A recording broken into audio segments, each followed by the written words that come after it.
On my kicker tonight, Renson Mulele Ingonga is set to become the country's new Director of Public Prosecutions, DPP. Congratulations and a warm welcome are in order for the successful applicant to one of the most consequential jobs in Kenya's criminal justice system. Parliament approved the nomination of Ingonga to the position of DPP, and all that he now awaits is the formal appointment by President William Ruto. When he takes up office, Ingonga will become only the third Director of Public Prosecutions to serve under the Constitution of Kenya 2010. In Article 157, drafters of the Constitution departed from the old order and created a powerful and fairly independent office of the Director of Public Prosecutions, delinked from the office of the Attorney General. The drafters had also built in a security of tenure for the DPP, and an appointee to the office is guaranteed to serve for a non-renewable term of 8 years. What this means, for example, is the new appointee to the office of DPP will serve until the year 2031.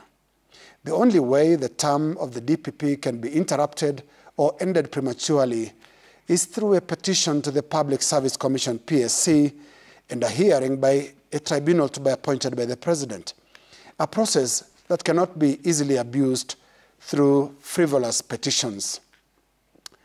Now, drafters of the Constitution also engraved in stone the powers of the Director of Public Prosecutions by instructing that the DPP shall not require the consent of any person or any authority for the commencement of any criminal proceedings, and that the DPP shall not be under the direction or control of any person or any authority.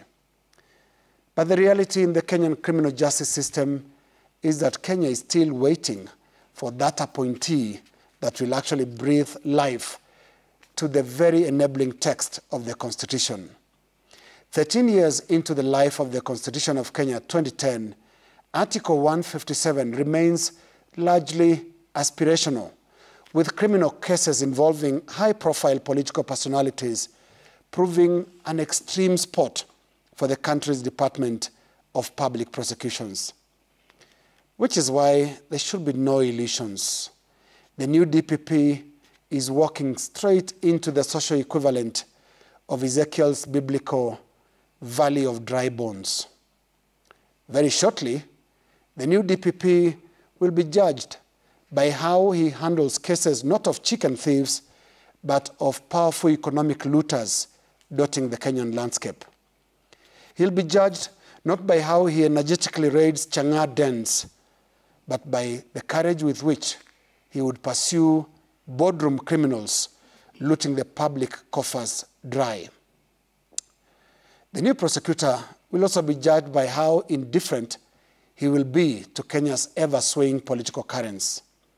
Kenyans would also so earnestly look forward to an Article 157 prosecutor bursting with passion to grow his sub-Article 9 subordinates with whom he shares prosecutorial powers.